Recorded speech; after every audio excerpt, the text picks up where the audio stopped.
I used to think that love meant sacrifice. So I gave. My time, my sleep, my dreams. I gave until there was nothing left of me, just a shell running on autopilot, trying to hold everything together while he tore it all apart with a smile on his face. Mark didn't hit me. He didn't scream. No, he was smarter than that.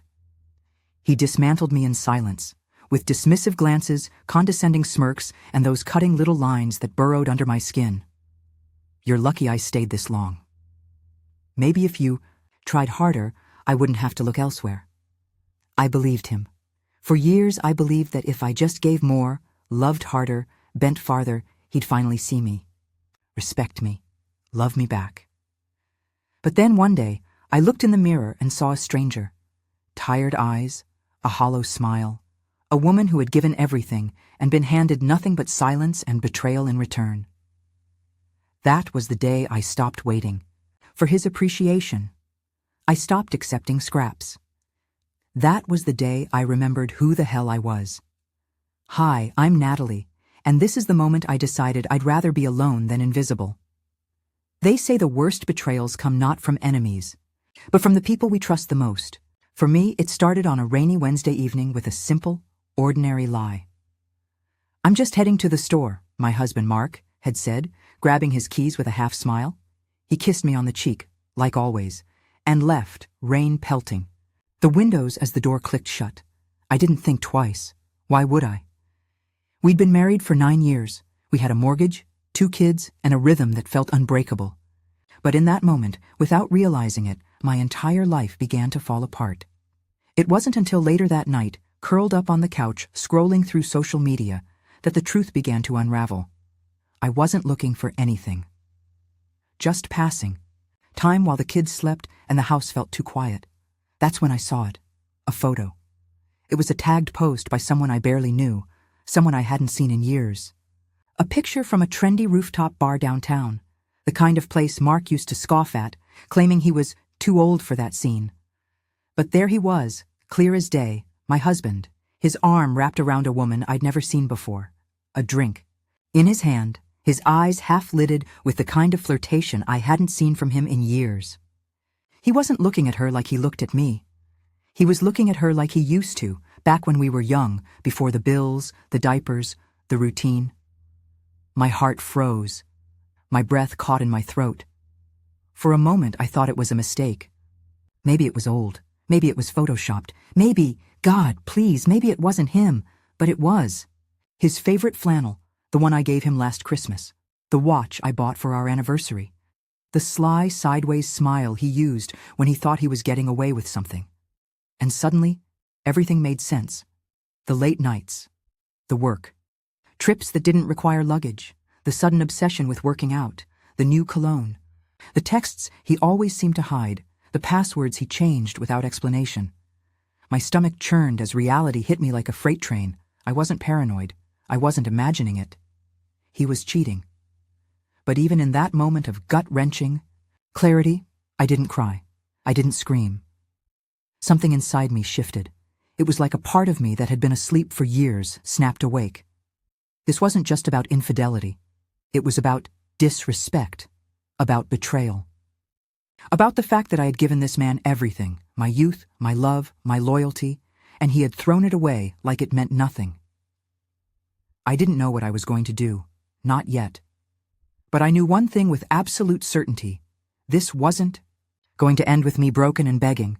He wanted to play games? Fine, but I wasn't going to be the loser. That night, I tucked our children into bed like nothing was wrong. I smiled through the bedtime stories, kissed their foreheads, and told them Mommy loved them more than anything in the world. Because she did. And because she was about to fight like hell for the life they deserved. When Mark came home, hours later than he should have, smelling faintly of alcohol and some perfume I didn't recognize, I didn't say a word. I just smiled. Sorry, store was packed, he said with a shrug, dropping a small plastic bag of toilet paper on the counter like it proved something. And I just nodded, that smile frozen on my face. Of course, I replied softly. I believe you, but I didn't, and I never would again. This was the beginning of the end for him. The next few days were a masterclass in deception, and I don't mean his. I played the part of the doting wife so well, I should have earned an Oscar. Breakfasts cooked, laundry folded, kisses goodbye. I smiled through it all, even as I felt the truth rotting inside me like a sickness. But I needed time, I needed answers, and more than anything, I needed proof. Because here's the thing, Mark wasn't just lying to me. He was building a second life while I was busy keeping ours afloat. And the more I looked, the more I realized just how deep his betrayal ran. It started small. I checked our shared calendar, the one we used to coordinate everything from dentist, appointments to dinner with friends, and noticed something strange. Random work meetings popped up at odd hours, usually followed by him coming home late, or not at all. He always had an excuse. Last-minute client dinner. Traffic was a nightmare. Car broke down. The classics. Then came the credit card statements, a hotel room here, a fancy dinner there, and not just any dinners, $300 tabs at steakhouses I'd only ever dreamed of visiting, spa charges, boutique flower shops. I hadn't seen a bouquet in months, but apparently someone had. I felt like I was living in a parallel universe. How long had this been going on? Who was she? And why the hell did he think he could get away with it? What stung the most wasn't even the cheating itself. It was the effort he put into it, the planning, the creativity, the lies. He hadn't been lazy or reckless. He'd been careful, methodical, as if keeping me in the dark was part of the thrill. And yet, he still made mistakes. There was the day he came home late, again, claiming he was stuck at a client dinner. But that same night, I saw a selfie on social media posted by the same woman from the rooftop bar. Her name was Claire, and from what I could gather, she was a freelance designer who'd recently started dating the love of her life. She didn't tag him, of course, but the man in the blurry background of one of her photos was unmistakably Mark. Same watch, same laugh lines, same smile I used to wake up next to. Claire looked about 10 years younger than me. No kids, no responsibilities. Just an Instagram feed full of brunches, vacations, and sunsets. She wasn't just someone Mark was sleeping with. She was his escape, his fantasy. The life he apparently wanted, without the weight of the one he already had. I started noticing how he treated me differently. His phone was always face down. He snapped at me for small things, forgetting to buy almond milk, leaving the garage light on. And at night, he'd roll away from me in bed, as if even lying next to me was some burden. But I stayed quiet. I let him believe I was still clueless, because I needed time. What he didn't realize was that the woman he was betraying wasn't the same woman he married. I wasn't some naive housewife who'd sit around and let a man tear her life apart. I was a mother, a partner who had sacrificed everything to build a life with him. And I had too much to lose to just walk away in silence. That's when the fear set in, not just of losing him, but of losing everything. The house, the savings, the stability. He was clever, manipulative, and if I confronted him without proof, he'd spin the narrative and paint me as crazy or insecure. I'd seen him do it to others before. Hell, he had a way of rewriting history in a single sentence. So, I stayed still. I stayed smart. But every moment of silence, every fake smile, every "I love you" I forced out of my mouth was fuel. Fuel for the fire that was growing inside me. Because this wasn't just about heartbreak anymore. It was war. It's amazing how betrayal doesn't just break your heart, it shakes your foundation.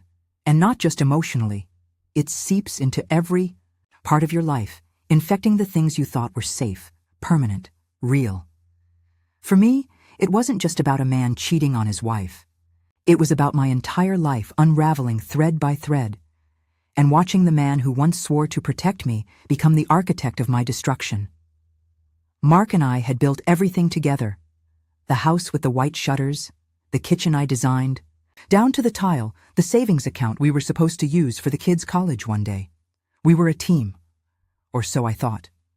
I had walked away from a promising career in marketing after our second child was born because he said he wanted to provide. Because I believed him when he said, "We're in this together." I gave up a part of myself to build our family. I was the default parent, the manager of birthdays, doctor appointments, school forms, and night terrors. I was the glue holding everything together. And now I was the one being discarded like some expired version of myself he no longer needed. But the worst part? He wasn't just betraying me. He was risking our kid's future for some cheap fantasy. If this woman Claire thought she was just dating him, then she was delusional, or he was lying to her too. Either way, he was playing with two lives like they were pawns on a board, and the longer he got away with it, the more powerful he became. One night, as I watched him sleep, peacefully, like a man with no shame, I was flooded with a single, chilling thought. If I don't stop him, he'll take everything. The finances were already showing signs. He'd started transferring money from our joint savings into a new account I hadn't noticed until I went digging. He had changed the login credentials to our investment portfolio, claiming bank security stuff, and refused to share them again. When I questioned it, he got defensive, accused me of being paranoid. That's when I realized something terrifying. He was preparing for something, not just the affair, an exit. He wanted out. But on his terms.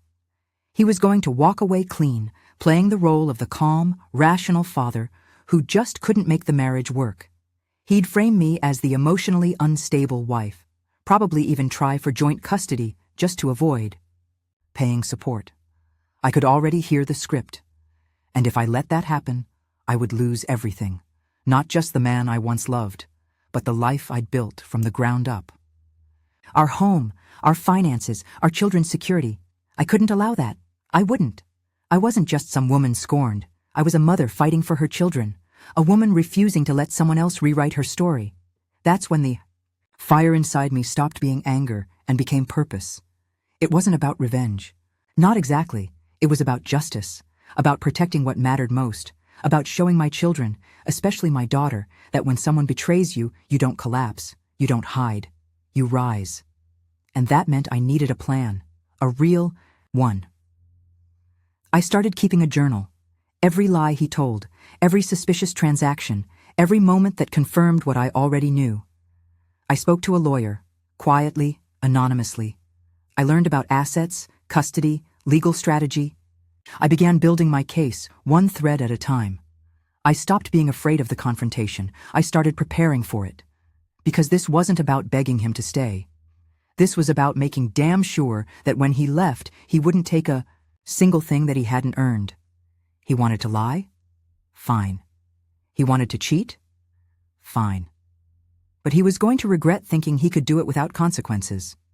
I wasn't going to scream. I wasn't going to cry or beg or plead. That's what he expected. That's what men like Mark count on. Your emotions clouding your logic, your heart overpowering your mind. But I had cried enough. I was done being predictable. I was going to be silent, strategic, unrelenting. He had built an entire lie, thread by thread, so I would unravel it, piece by piece. My plan wasn't about dramatic confrontations or throwing his clothes on the lawn like a scene from a movie. No, this was going to be surgical, clean, cold. I didn't want chaos. I wanted control. Step 1 was information. I needed to know everything, not just about the affair, but about our finances, our assets, our legal vulnerabilities. I wasn't going to confront him until I could walk into a courtroom with my head high and my hands full of facts. So I started with his devices. Mark was cocky. He always thought I was too technologically challenged to understand his digital life. That was his first mistake. Turns out he'd forgotten one thing. Our family iCloud was still connected from when we got our phones, upgraded 2 years ago. And while he thought he was hiding everything on his new device, every photo he took still backed up to the cloud, my cloud. And that's where the real proof began. Photos of him and Claire in bed, in restaurants, in cities he claimed to travel to for work. It was like watching a movie I wasn't invited to, a second life he built while I was at home raising his children. I downloaded every single one. Then came the texts. Claire had no idea he was married, at least not at first.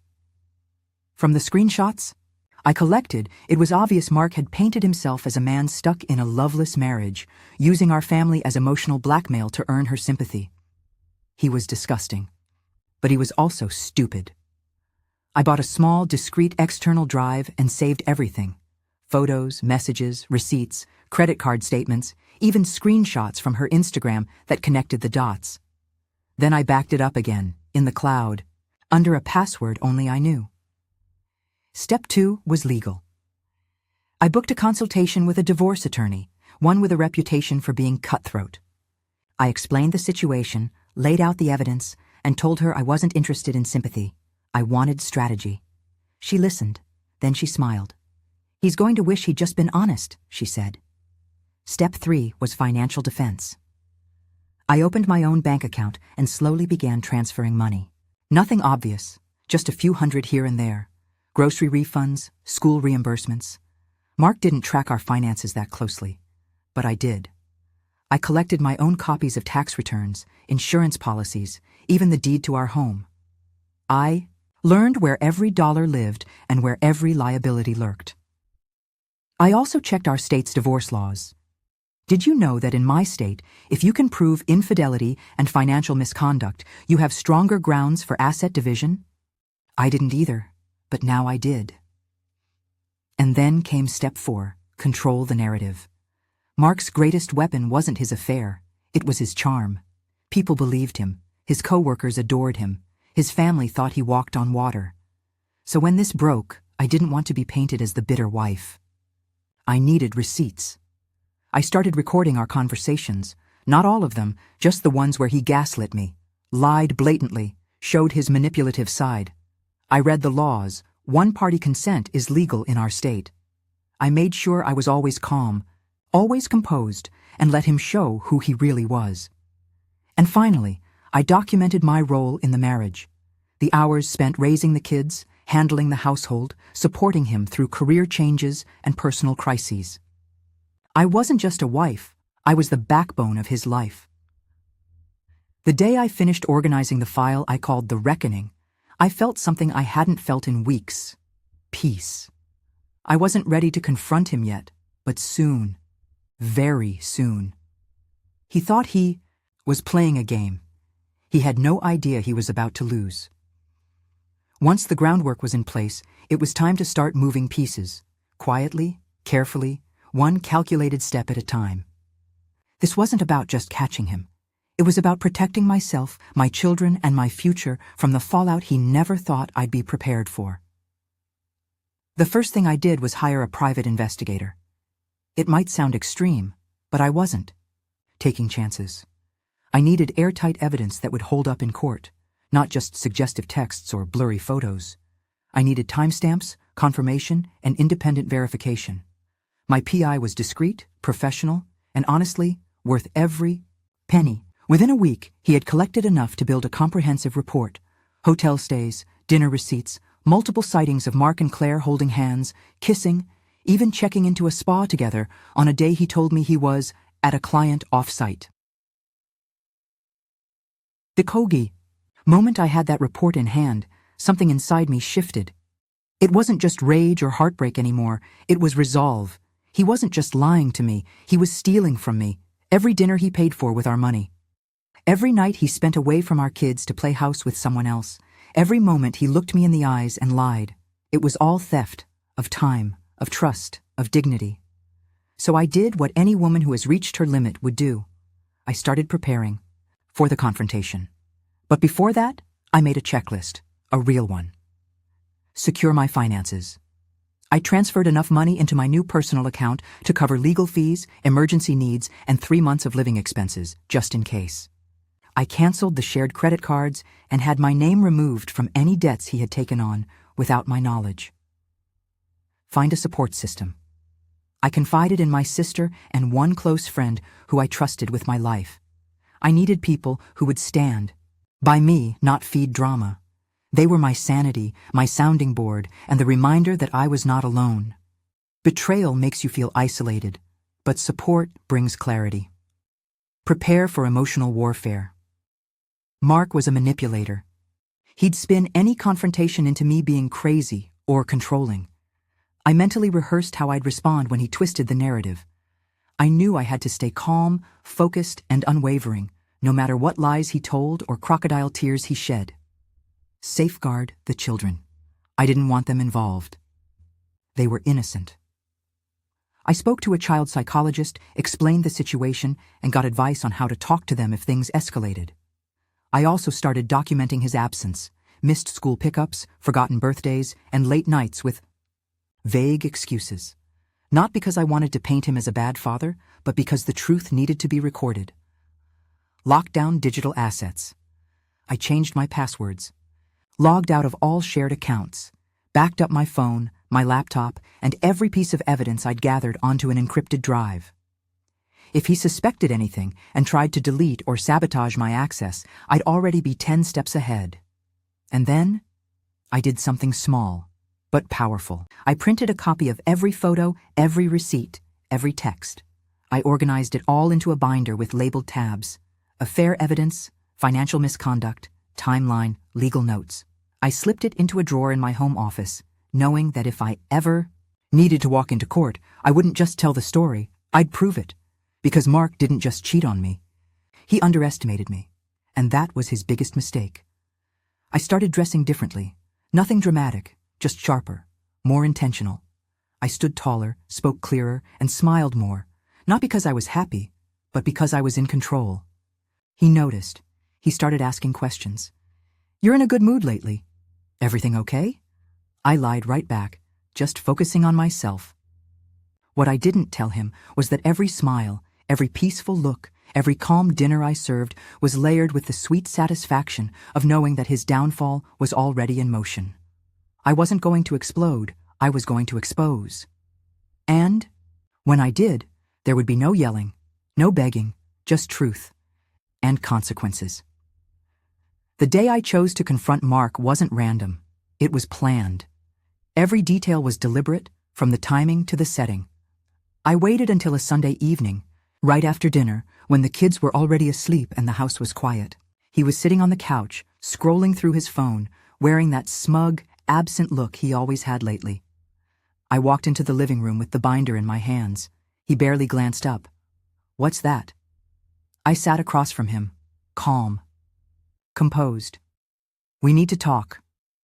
There was something in my voice, too steady, too certain, that made him put his phone down. "This," I said, laying the binder on the coffee table, "is everything. The texts, the photos, the hotel receipts, the lies." His face froze. "I know about Claire. I know about the money you moved. I know about the fake business trips. And I know you were planning to leave me with nothing." He opened his mouth, but I raised my hand. "No, you don't get to speak yet." I flipped the binder open to a photo, him and Claire at that vineyard, laughing like they hadn't a care in the world.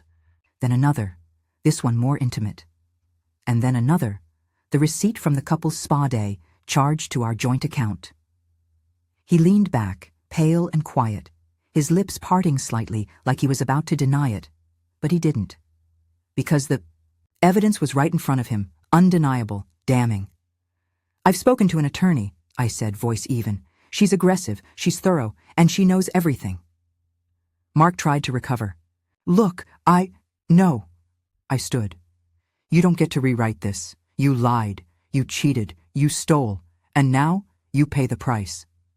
He looked stunned, like he couldn't believe I was the one in control, like he had never expected the woman who quietly packed school lunches and folded laundry to become the one who held the sword.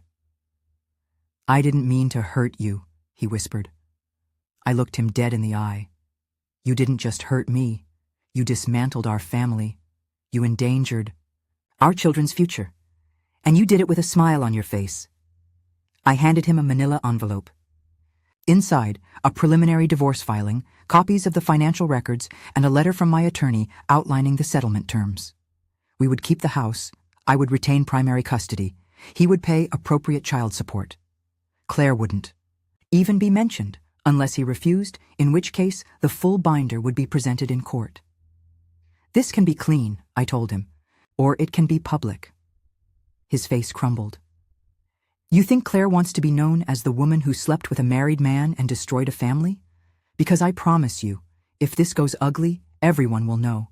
Your parents, your boss, her, friends, everyone."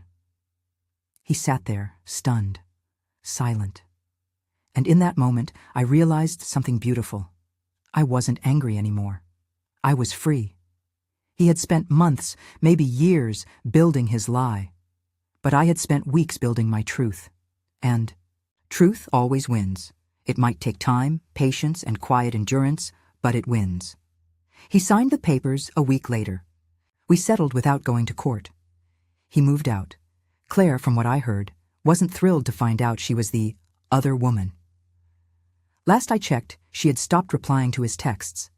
Apparently she didn't want the title of homewrecker following her around.